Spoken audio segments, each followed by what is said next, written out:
समान रूप से फल देता है। भगवान जैसा उदार है, हरता है, झुक जाता है। एक जैसा है, बारिश हो रही है, समान रूप से हो रही है। देखो प्रकृति में भी ईश्वर जैसी गुण है सारे के सारे। बरसात समान रूप से हो रही है, उसकी दृष्टि में कोई भेदभाव नहीं। पवन चल रही है, समान रूप से सबको प्राप्त हो रही है, इसमें भी कोई भेदभाव नहीं। आसमान सबको समान रूप से अपने अंदर ढके हुए है, उसमें भी कोई भेदभाव नहीं। सारे तत्व परमात्मा के द्वारा जो प्रकृति रचित है, ये प्रकृति का स्वभाव और इसके रचयिता परमात्मा का स्वभाव बिल्कुल एज इट इज एक जैसा है। कर रहे हो। और उसी प्रकृति से परमात्मा ने मेरी इस देह को रचा, तो इस देह का भी स्वभाव परमात्मा जैसा है। और मैं स्वयं चैतन्य आत्मा परमात्मा का अंश हूं, मेरा स्वभाव भी परमात्मा जैसा है। जब हम इन तीनों से परिचित नहीं होते, तब हम कहलाते हैं जीव। जीव किसको कहते हैं? जीव कहा गया है अज्ञानी है। कि मोह निशासम सोवनहारा, और देखें स्वप्न अनेक प्रकारा। और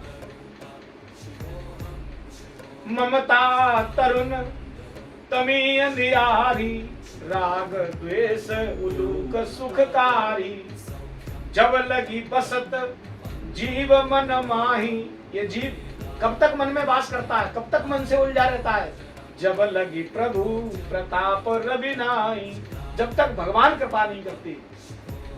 और भगवान को प्रत्यक्ष आपने किसी ने देखा नहीं। भगवान जब तक प्रत्यक्ष आगे कृपा करते हैं, अब प्रत्यक्ष तो कर ही रहे हैं, लेकिन कई कई बार अपने प्रेमियों के लिए वो अप्रत्यक्ष परमात्मा प्रत्यक्ष रूप से प्रकट हो जाता है। किस रूप में? बोले संतों के रूप में, सदगुरुओं के रूप में। गुरु को साक्षात नारायण का दर्जा दिया गया। दर्जा क्या दिया गया? नारायण ही है। ये दर्जा कह के भी मैंने त्रुटि कर दी, साक्षात नारायण ही है। और इस बात को रामचरितमानस में भगवान शंकर की हृदय से जो प्रकट ग्रंथ है रामचरितमानस, उसमें वो लिखवा रहे हैं। बंदं गुरुपद कंज कृपा सिंधु नर रूप हरि। जो गुरु है ये कृपा के सागर हैं। एक तो वो होता है कि हमें कृपा लेनी पड़ रही है किसी की, संसार में कृपा मांगनी पड़ती है। महात्मा अकारण कृपा करते। कब हूं की कर करुणा नर देही, और देतई सबिनु हेतु सनेही। भगवान ने अकारण ही करुणा कर दी हम पे, और करुणा का प्रसाद है ये नर्तन। ये इसको अगर हम व्यर्थ यूज कर रहे हैं तो ये हमारी गलती है। ये भगवान की करुणा प्रसाद है, बड़ा ख्याल रखना चाहिए इसका। अब मैं हूं हरिनाय, प्रेम गली अति साकरी, जामे दो न समाए। इसमें जब दो लोग प्रवेश नहीं कर सकते, आपके तो तीन है, कैसे प्रवेश करेंगे? कर सकते हैं क्या? ये कब प्रवेश करेंगे? इसमें एक प्रवेश करता है केवल। जब मैं था तब हरि नहीं, जब मेरी मैं थी, हर क्रिया में मेरी मैंने किया, मैं करूंगा, मैं देखूंगा, मैंने बोला, मैंने कर दिया। तो जब मैं था तब हरि नहीं, तब हरि था ही नहीं। मैं जानते नहीं था हरि किसको कहते हैं। जहां भी था मैं ही था, जो किया मैंने किया, जो बनाया मैंने बनाया। ये मैं का पाठ मैं बोलता रहा दिन भर, और फिर भी उस मैं से मेरा कोई परिचय नहीं। यह क्या था? सुबह से शाम तक जिस मैं का हम वर्णन करते हैं, हकीकत में हम उस मैं से ही हमारा परिचय। तो जब मैं था तब हरि नहीं, अब हरि है मैं नाय। जिस दिन से हरि आए हृदय में, जिस दिन से हरि का प्रादुर्भाव हुआ हृदय में, मैं का पति तो प्रेम गली अति साकरी, सो जामे दो न समाए। जब दो नहीं आ सकते इसमें, तो माय डियर ये तो तीन। अब ये तीन कैसे आएंगे? अभी कितने दिख रहे हैं? ध्यान की मुद्रा में गए,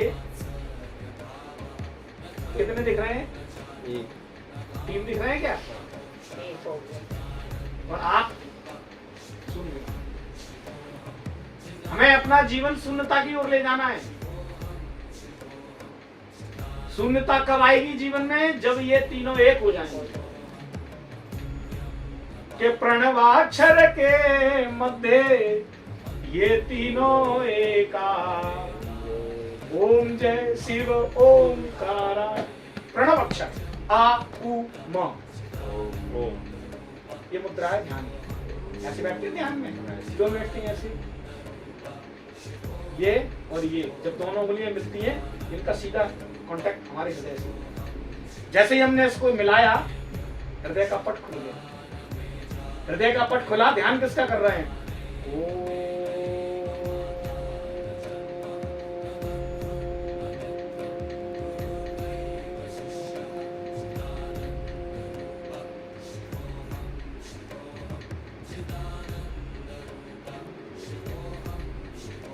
एक हो गई है। अब इस वक्त मन, बुद्धि और आपका अहंकार, ये कैसा हो गया? शून्य। शून्य हो गया।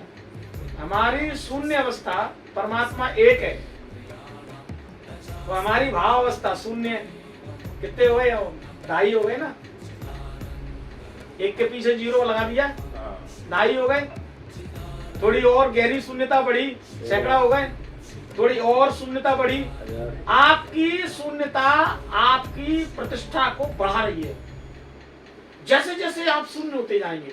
शून्य का मतलब निर्जीव नहीं, शून्य का मतलब अकर्मण्य नहीं, शून्य का मतलब होता है समर्पित हो जाना।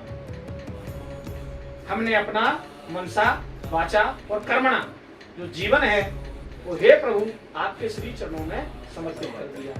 आज के बाद अब मैं नहीं, अच्छा और बुरा मैं जानता भी नहीं। माता रामो मत पिता रामचंद्र, स्वामी रामो मत सखा रामचंद्र।